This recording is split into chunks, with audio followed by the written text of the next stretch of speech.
श्री सद्गुरु महाराज की जय। श्री सद्गुरु महाराज की जय। श्री सद्गुरु महाराज की जय।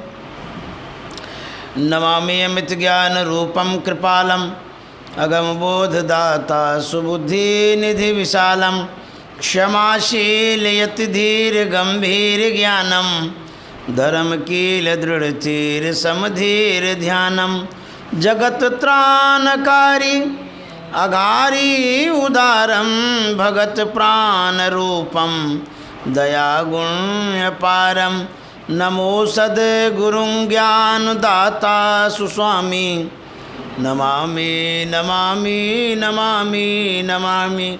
श्री सद्गुरु महाराज की जय। परमाराध्य सद्गुरु महाराज गुरुदेव महर्षि संत सेवी परमहंस जी महाराज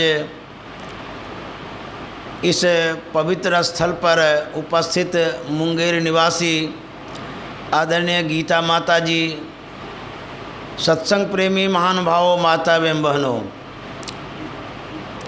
हम लोग वेद मंत्र सुन रहे थे। उसमें ईश्वर के स्वरूप के विषय में बतला रहे थे, उसकी प्राप्ति के विषय में बतला रहे थे। जब हम लोग भाग द्वितीय से संतवाणी को सुने तो उसमें भी ईश्वर के जो खोजने वाले हैं उसकी बहिर्मुखता जो है उसके विषय में कबीर साहब कह रहे थे। संसार के लोग भटक रहे हैं ईश्वर को खोजने के लिए। उसके बाद गुरु महाराज के पद्यों को भी सुने। ईश्वर स्वरूप के विषय में संतों महापुरुषों ने बहुत अच्छे तरह से समझाया है। उसके बाद सिखाया भी है, बताया है। हम लोगों को उस विषय में भी ठीक से सुनना चाहिए, सीखना चाहिए, समझना चाहिए।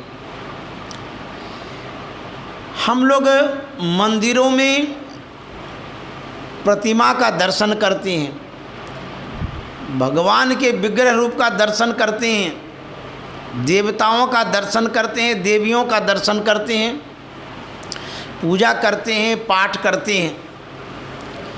लेकिन जिस ईश्वर का वर्णन संत मत करता है, संत करता है, वह ईश्वर कैसा है, किस रूप में है?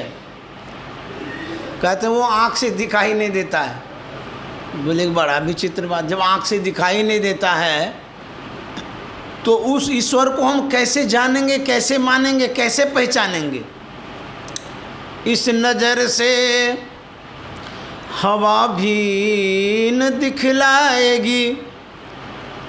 बड़ा अच्छा कवि ने कहा है, इस नज़र से हवा भी न दिखलाएगी, परमात्मा दिखे सो हंसी आएगी। कहते हैं इस नज़र से, अर्थात चाम चश्म सो नजर न आवे खोज रूह के नैना। हम परमात्मा को देखना चाहते हैं, किससे? ये स्थूल आँख से।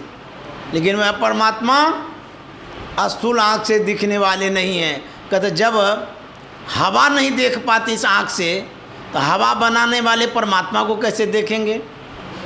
लोग ढूंढते हैं, खोजते हैं। एक शायर ने बड़ा अच्छा कहा है, पत्थर में खुदा है, पत्थर खुदा नहीं, पत्थर में खुदा है, पत्थर खुदा नहीं, खुदा दिल में है, कोई गुमशुदा नहीं। गौर करी से वीरानों में ढूंढने वाले, तू ही है जुदा इससे, खुदा तुझसे जुदा नहीं। कहता हम खोजते हैं पहाड़ों में, पत्थरों में, जंगलों में। गोस्वामी तुलसीदास जी महाराज ने लिखा है, यही ते मैं हरि ज्ञान गवायो यही ते मैं हरि ज्ञान गवायो। किस तरह से ज्ञान गंवा दिया? परिहरि हृदय कमल रघुनाथ बाहर फिरत विकल भय धायो। वह परमात्मा हमारे अंदर में ही था, लेकिन हम बाहर में ढूंढ रहे थे। विकल भय धायो, बेचैनी की तरह, व्याकुलता की तरह ढूंढ तो रहे थे, लेकिन वो मिल ही नहीं रहे थे। कहते हैं खोजत गिरि तरु लता भूमि बिल परम सुगंध कहाँ ते आयो।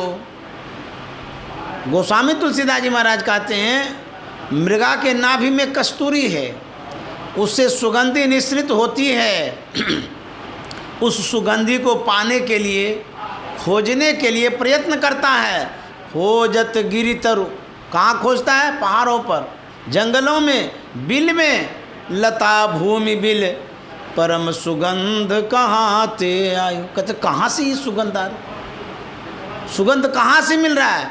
यदि वो अपने में ढूंढे उसको तो अपने अंदर में ही मिल जाएगा वो, लेकिन वो अपने में नहीं ढूंढ करके बाहर में ढूंढता है। उसके मन में होता कहीं बाहर में है।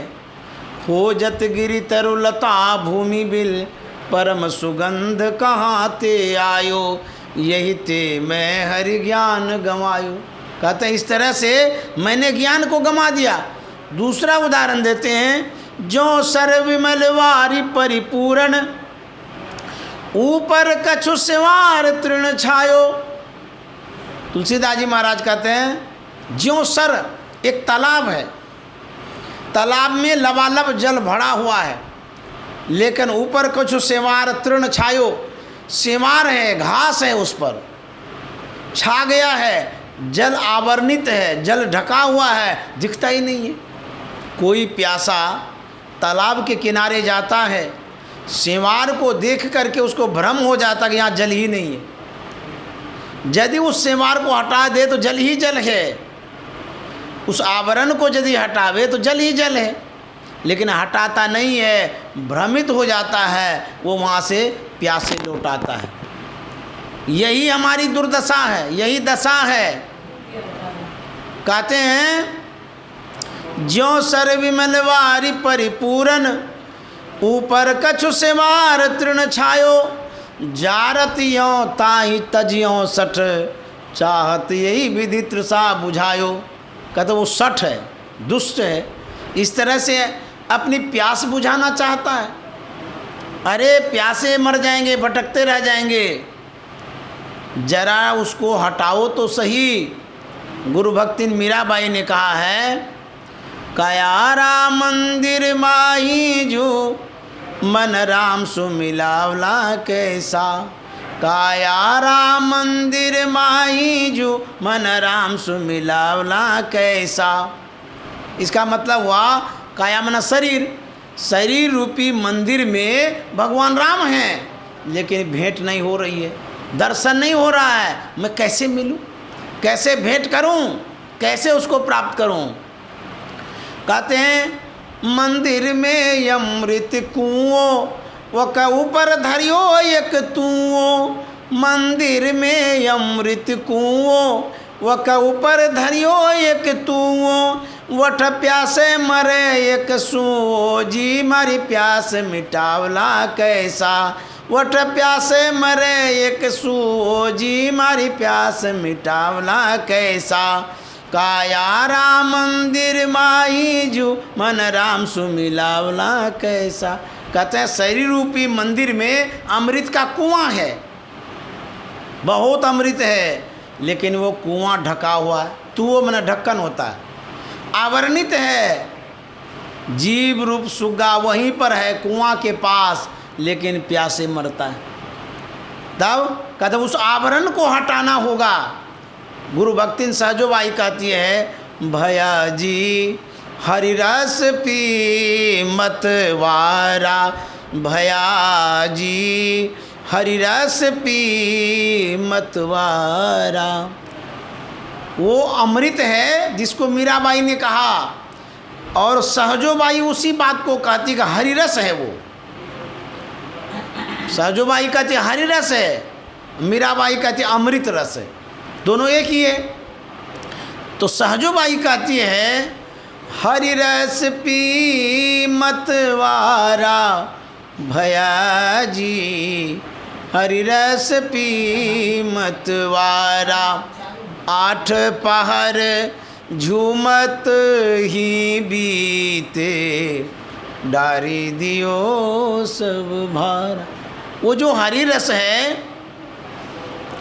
कहते हैं उसको पान करके पी करके सहजोबाई अंतर में भीतर में प्रभु प्रेम में मगन हो गई। 8 पहर झूमत ही बीते। जैसे सुरापान करने वाले शराबी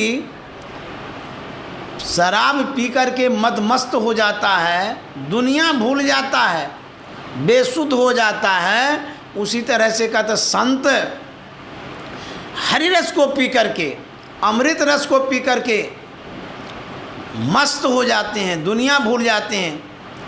वो हरि रस जो अमृत रस है लिक्विड रूप में है, तरल रूप में है, जो हम लोग फल का रस लेते हैं उस रूप में है क्या, या जो पंडित जी पंचामृत बनाते हैं उस रूप में है? नहीं नहीं, उस शब्द रूप में है। ये हरि रस है, कोई रस नहीं है, लिक्विड नहीं है, कोई तरल पदार्थ नहीं है। जिह्वा पर जो हम रसास्वादन ग्रहण करते हैं वो रस खट रस नहीं है, वो खट रस से परे रस है। वो जिह्वा से उसका स्वाद नहीं ले सकते हैं, बल्कि सूरत से स्वाद ले सकते हैं। है यार ही धुर से सदा तेरे बुलाने के लिए, है यार ही धुर से सदा। क्या रही है? कहते हैं परम परमात्मा की तरफ से वो शब्द सिपाही रूप में आ रहा है बुलाने के लिए, वही शब्द अमृत रस है। कहते हैं गोस बातिन हो कुशादा जो करे कुछ दिन अमल, गोस बातिन हो कुशादा जो करे कुछ दिन अमल, ला इलाहा अल्लाह अकबर पे जाने के लिए, ला इलाहा अल्लाह अकबर पे जाने के लिए, दिल का हुजरा साफ। कहते हैं जब अमल करेंगे, अभ्यास करेंगे, निरंतर अभ्यास अंत साधना का, नादानुसंधान का, सूरत शब्द योग का, तब उस शब्द को सुनेंगे, वही अमृत रस है।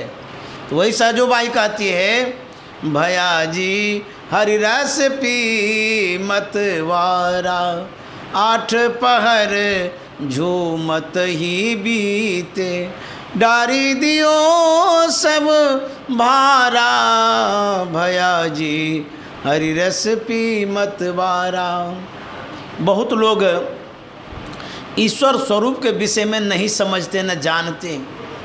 वह ईश्वर शब्द स्वरूप है, वह ईश्वर प्रकाश स्वरूप है। हम जिसको नज़र से देखते हैं वो ईश्वर नहीं, उसमें ईश्वर व्यापक है। प्रतिमा का जो दर्शन करते हैं वो ईश्वर का स्वरूप नहीं है, लेकिन उसमें ईश्वर हैं, उस प्रतिमा में भी है।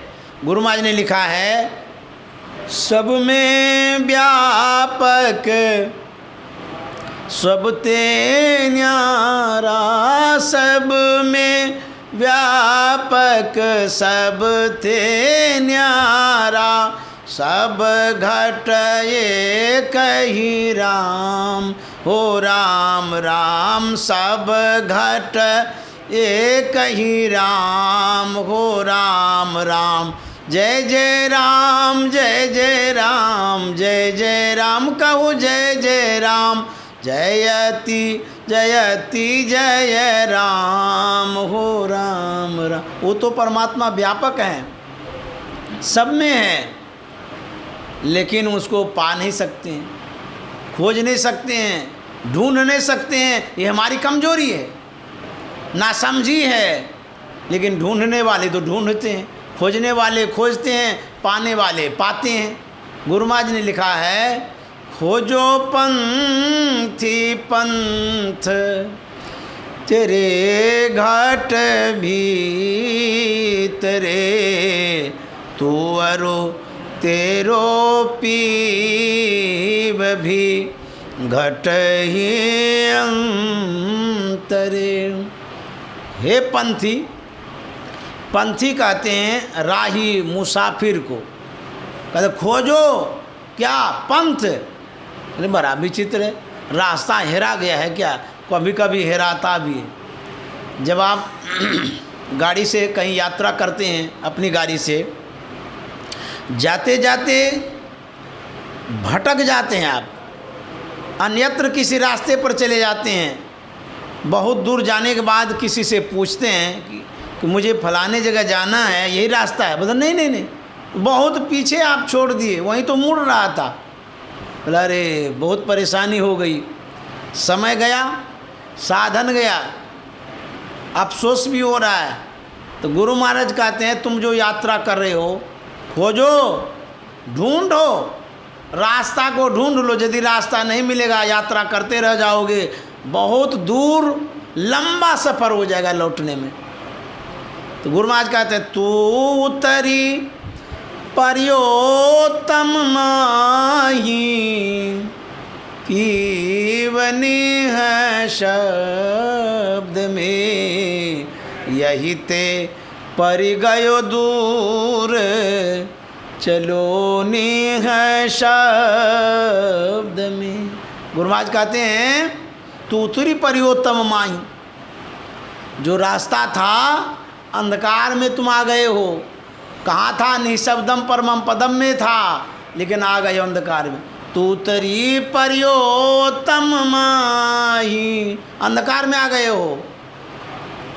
पीवनी है शब्द में, कहते पीव परमात्मा निशब्द में है, यही ते परि गयो दूर, यही दूरियां हो गई है कि तुम नीचे अंधकार में आ गए हो।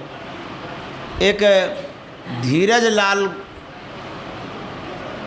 साहब हैं, उनकी बानी है, राह गई है बरी झीनी साधो, नैन नगर से राह गई है बरी झीनी साधो, नैन नगर से, नैन नगर में घोर अंधियारी, नैन नगर में घोर अंधियारी, सतगुरु ज्ञान सफीनी साधो, नैन नगर से राह गई है बरी झीनी साधो, नैन नगर से। धीरज साहब क्या कहते हैं? राह, राम ना रास्ता, मार्ग जिसको कहते हैं, रास्ता, मार्ग, राह एक ही बात है। कहते हैं राह गई है बड़ी झीनी, रास्ता जो बहुत महीन है, झीनी में ना महीन, बड़ी झीनी है साधो। कहाँ से रास्ता है? नैन नगर से। ये आँख जो है ये नगर है, इसी हो करके परमात्मा तक जाने का रास्ता है। नैन नगर में घोर अंधियारी, रात का समय हो, आप जिस रास्ते पर जा रहे हैं सूझता नहीं है तो कितनी दिक्कतें होगी, बहुत मुश्किल होगा। परमात्मा तक जाने का जो रास्ता है वो अंदर में है, आज्ञा चक्र में है, नैन नगर में है, लेकिन वहाँ अंधकार है। अंधकार होने के कारण लोग भटक जाता है। कहते हैं इस नगरी में तिमिर समाना, भूल भरम हर बार, खोज करो अंतर उजियारी, छोड़ चलो नो द्वार। इस नगरी मतलब इस शरीर रूपी नगर में अंधकार है। जब अंधकार आता भूल भरम हो जाता है, भूल भी होती है, भरम भी होता है। कहते हैं खोज करो अंतर उजियारी, तुम्हारे अंदर में प्रकाश है, उसकी खोज करो, छोड़ चलो नो द्वार। खोजने के लिए राधा स्वामी साहब कहते हैं कि 9 द्वारों से ऊपर उठो, 10वें द्वार में चलो, आज्ञा चक्र में जाकर के ढूंढो खोजो, तब भ्रम दूर होगा।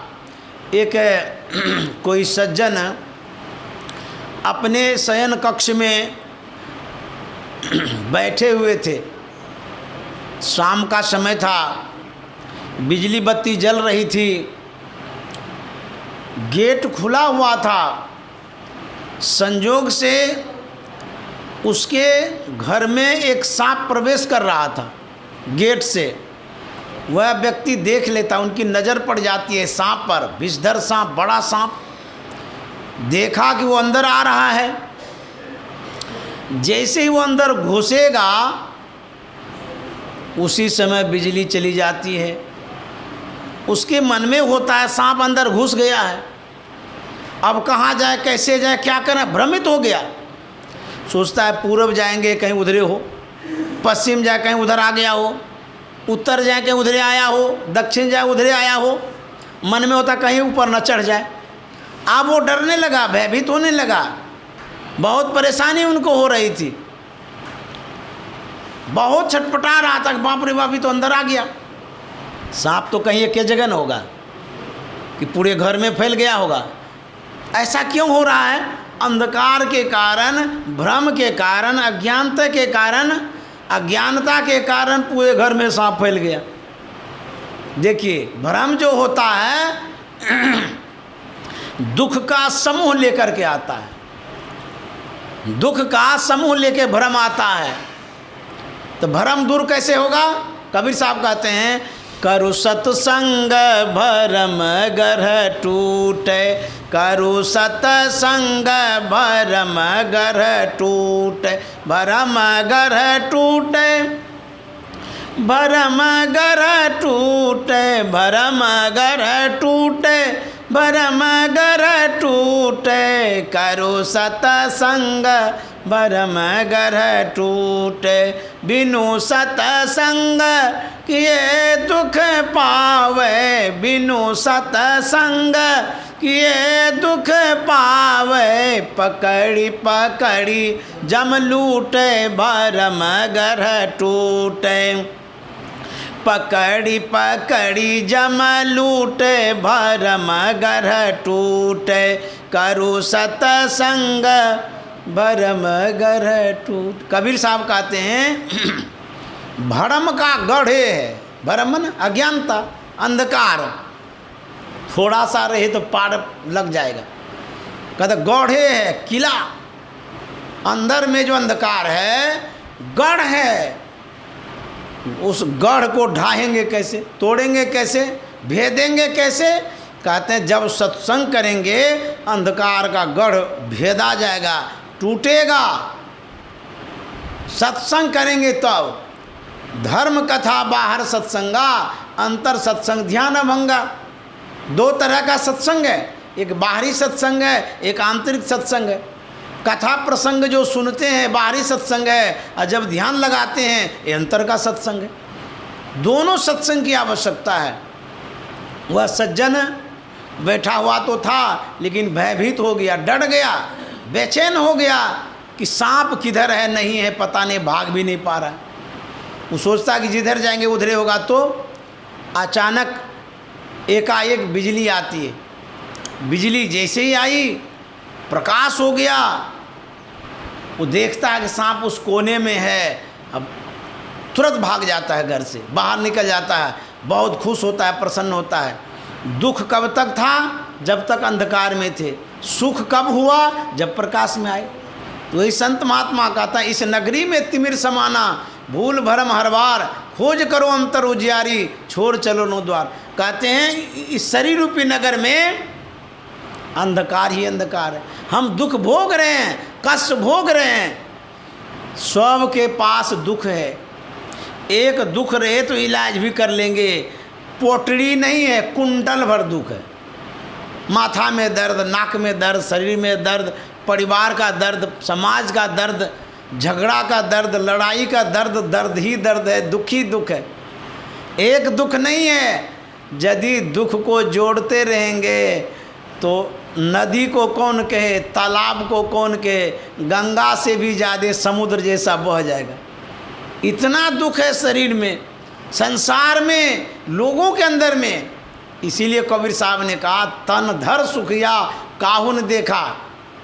सिर्फ मनुष्य के लिए नहीं कहा है, तन धर सुखिया। इसका मतलब हुआ जिस प्राणी ने शरीर धारण किया है, चाहे वो मानव हो या जानवर हो या जीव जंतु हो, जिसने भी शरीर धारण किया है उसको दुख है। ये मत समझिए कि जीव जंतु को सुख होगा, उसको तो और भी दुख है, क्योंकि घनघोर अंधकार में है, अज्ञानता में है। हम लोग तो ज्ञानवान प्राणी हैं, विवेकशील प्राणी हैं, हम लोग तो सुख प्राप्त कर लेते हैं, लेकिन वो जीव प्राप्त नहीं कर सकता है। समझे? कहते हैं बहुत कष्ट है, एक कष्ट नहीं है। तो कष्ट कैसे नष्ट होगा, दूर कैसे होगा? कहता प्रकाश में जब जाएंगे तब। प्रकाश को पाने का प्रयत्न करना चाहिए। हम प्रकाश को पाने का प्रयत्न तो नहीं करते, पैसा पाने का जरूर प्रयत्न करते, प्रतिष्ठा पाने का जरूर प्रयत्न करते हैं। प्रलोभन में पड़ करके प्रकाश से दूर अंधकार में चले जाते हैं। गुरु महाराज ने कहा है योग हृदय में वासना, तनवास है तो क्या, सत सरल युक्ति पासना, और पास है तो क्या, योग हृदय में वास। हम वास करते हैं, निवास करते हैं। कहाँ? घर में, होटल में, महल में, भवन में, दिवालय में, शिवालय में वास करते हैं। लेकिन कहते हैं यह जो वास है इसमें सुख फूसफास है, बहुत कम है। गुरु महाराज कहते हैं योग हृदय में वासना, तन वास है तो क्या, शरीर में वास है तो क्या हो गया। एक हृदय है यौगिक हृदय, योग हृदय उसको कहते हैं। ये हृदय जिससे हम बच्चे को लगाते हैं, परिजन को लगाते हैं, परिवार को लगाते हैं, स्थूल हृदय। योगियों का हृदय अंदर में, आज्ञा चक्र में, उसको योग हृदय कहते हैं। कहते वहाँ वास करो। वासा, निवास कहाँ करना है? योग हृदय में। हम लोग अपने घर में निवास कर लिए, वहाँ बसिए। जब कटाव आता है, बाढ़ के समय देखिए, जब बाढ़ आती है तो उस समय कटाव होता है। तो घर जिसका किनारे में होता है वहाँ से वो दूसरे जगह चला जाता है जहाँ स्थिर से बच सके। तो संत महात्मा कहते हैं तुम जिस घर में हो वो कटाव वाला घर है, बाढ़ आएगी, काल आएगा, ध्वस्त कर देगा। इसलिए वास करो कहाँ? जहाँ तुम्हारा निज घर है। निज घर में निज प्रभु को पावे, अति हुलसावे ना। कहते हैं निज घर में निज प्रभु को पावे, अति हुलसावे ना। बहुत खुशी होगी निज घर में जाने से। तो यहाँ से उठ करके कहाँ जाना है? निज घर में। एक महात्मा प्रातः काल प्रस्थान किया, अपने गंतव्य की ओर जा रहा था। हम लोग प्रस्थान जब करते हैं कहीं, समय का ख्याल ही नहीं रखते हैं, जब मन तब प्रस्थान करते हैं, चाहे धूप हो कि बरसात हो कि जब भी हो, जब मन हुआ तब चले गए, या ज़रूरी बहुत हो गया निकल गए। तो संत महात्मा क्या करते हैं? सवेरे सवेरे सूर्य की किरण उगने के पहले ही यात्रा शुरू कर देते हैं, ठंडा ठंडा जाते हैं संत महात्मा। तो जा रहे थे भोरे, एक राजा उस राज्य का, उनके यहाँ जो मंत्री था उसका समय पूरा हो गया, मंत्री को जंगल में भेज दिया, हिंसक प्राणी उसको खा गया। दूसरे मंत्री की खोज में वो निकला। वहाँ का नियम था कि जो प्रातःकाल व्यक्ति मिलेगा कोई भी, उसको मंत्री पद दिया जाएगा, 5 साल के मंत्री बनाया जाएगा। उसके बाद 5 साल के बाद जंगल में छोड़ दिया जाएगा, यही नियम था। तो मंत्री का समय जो समाप्त हो गया था, राजा मंत्री की खोज में निकला। संजोग से महात्मा से भेंट हो गई। महात्मा से जैसे ही भेंट हुई, राजा बड़ा प्रसन्न, बड़ा खुश हुआ। अब की बार इस राज्य का जो है ना भाग्य खुल गया है, क्योंकि महात्मा जैसे मंत्री बनेंगे, उद्धार हो जाएगा राज्य का। महात्मा से कहते हैं, महात्मा जी मेरे राज्य का सौभाग्य है जो आपके जैसे मंत्री बनेंगे इस राज्य का, तो चलिए आप मंत्री पद को स्वीकार करिए।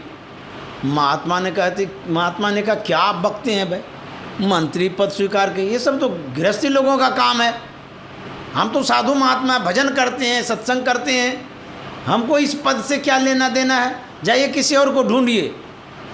बोले नहीं नहीं, मेरे ढूंढने का, मंत्री चयन करने का नियम ही अलग है, सब राजाओं से अलग नियम है मेरा। बोले क्या नियम है? बोले मेरा नियम यही है कि जब मंत्री का मैं चयन करता हूँ तो भोरे निकलता हूँ, प्रातःकाल, अब पहली नज़र जिन पर पड़ती है उसी को मंत्री बनाता हूँ, चाहे वो अनरा हो, बहिरा, काना, कोई भी हो, जो मिल जाता है उसको मंत्री बनाते हैं। हमको पहली नज़र में आप मिले हैं, इस बार आपको मंत्री बनना पड़ेगा 5 साल के लिए। बोले रे हमको क्यों घेरते हैं, हम तो भजन करने वाले हैं, हम क्यों मंत्री बनेंगे, हमको इस सब का अकल उकल नहीं है। बोले जो कुछ भी हो आपको बनना ही पड़ेगा। बोले नहीं नहीं, दूसरे को ढूंढ लीजिए, हम नहीं बनेंगे। तब राजा ने कहा तो सुनिए, यदि मेरी आज्ञा का अवज्ञा करेंगे, उल्लंघन करेंगे, जानते उसका क्या परिणाम होगा? बोले क्या? बोले कि फांसी की सज़ा। बोले बाप रे बाप, फांसी की सज़ा दे देंगे? बोले हाँ, मैं राजा हूँ इस राज्य का, पूरी प्रजा पर मेरा अधिकार है, आधिपत्य है, मैं जो कहूँगा वो सुनना पड़ेगा, नहीं तो जो करूँगा उसे स्वीकार करना पड़ेगा। बोले कौन फेड़ा लग गया भोरे भोर, हम जा रहे थे कहाँ, ये राजा के फेड़ा में पड़ गए। बोले कि मंत्री जी, महात्मा जी आप मंत्री बन जाइए, मैं कहता हूँ, नहीं तो मरने के लिए तैयार हो जाइए, फांसी दे देंगे। अब तो बेचारा सांप छुछुंदर के फेरे में पड़ गया, यदि मंत्री बनता हूँ तो गृहस्थी का काम करना होगा, यदि नहीं बनता हूँ तो जान गंवाना पड़ता है। सोचने लगा कम से कम 5 साल तक तो रहेंगे न जिंदा, बनिए जाते हैं, अभी मरने से तो अच्छा है कि 5 साल के बाद मरेंगे।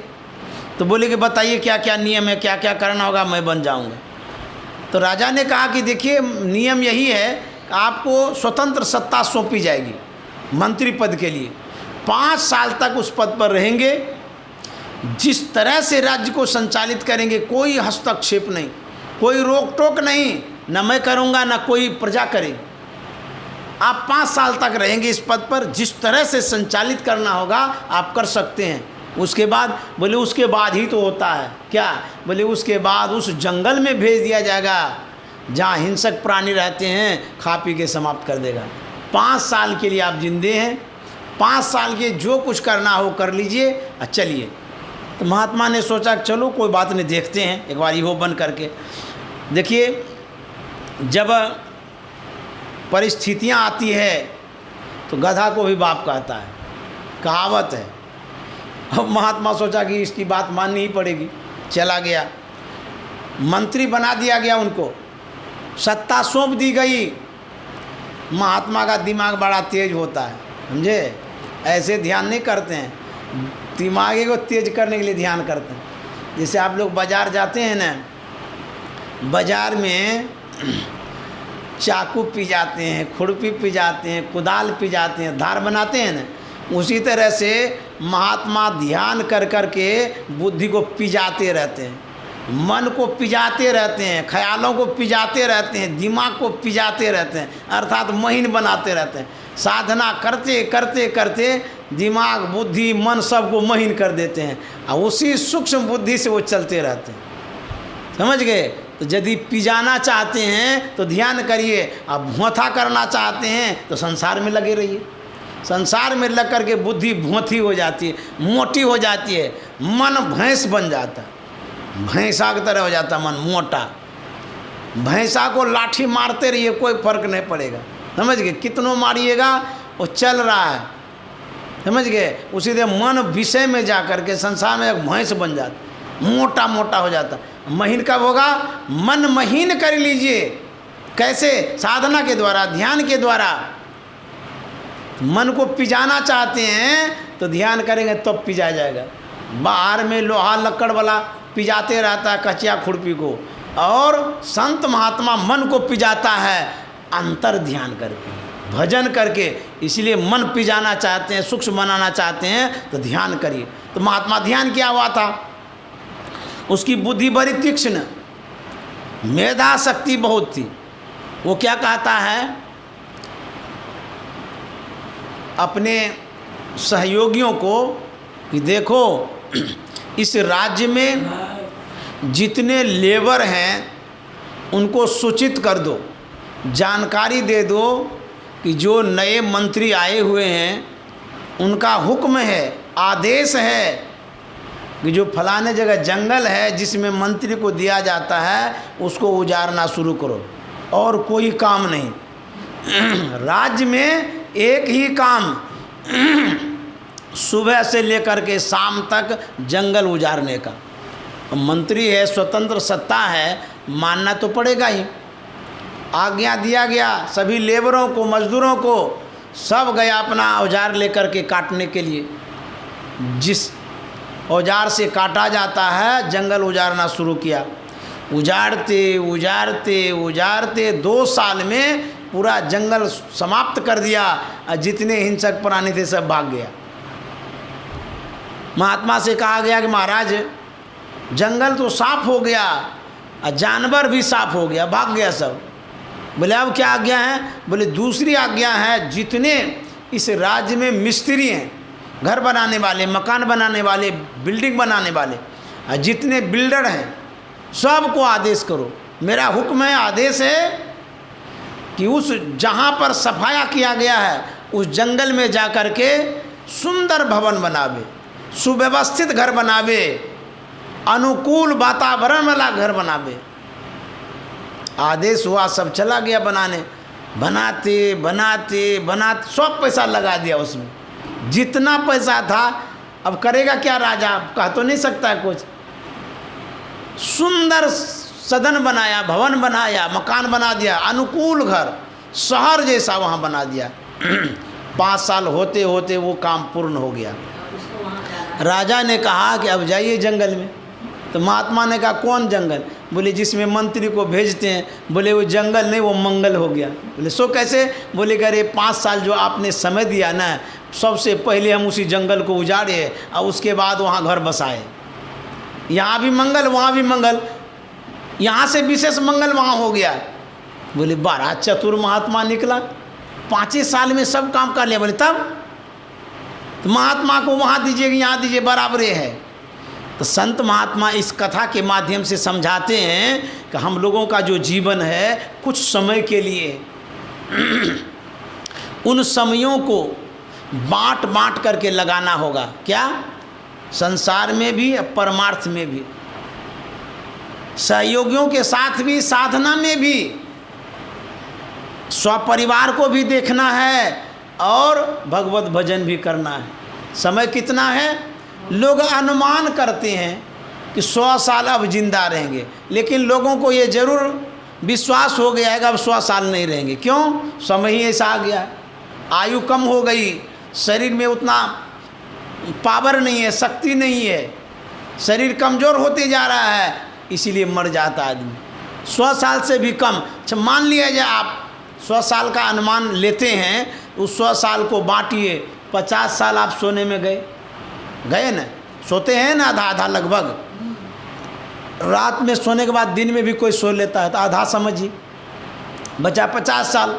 50 साल की जो आयु है उसमें खेलना भी है, घूमना भी है, गपियाना भी है, मैसेज भी भेजना है, व्हाट्सअप भी करना है, पढ़ना भी है, समझ गए, विवाह भी करना है, बाल बच्चा भी पैदा करना है, कमाना भी है।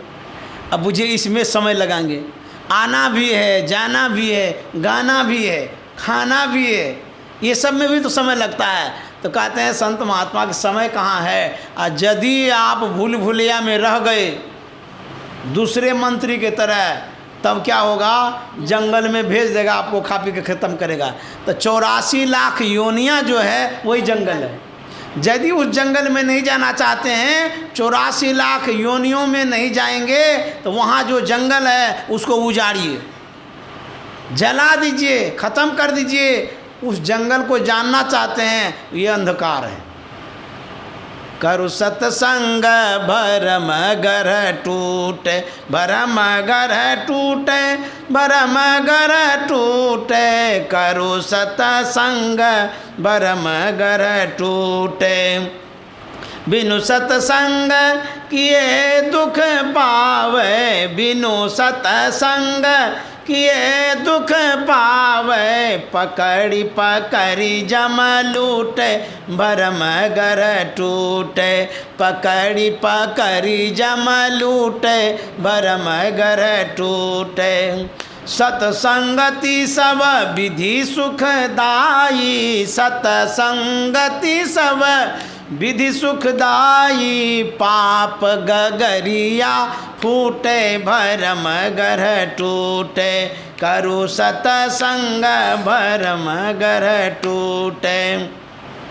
दुख दरिद्र निकट नहीं आवे, दुख दरिद्र निकट नहीं आवे, काल जाल भ्रम छूटे, भरम घर टूटे, काल जाल भ्रम छूटे, भरम घर टूटे, करु सतसंग भरम घर टूटे।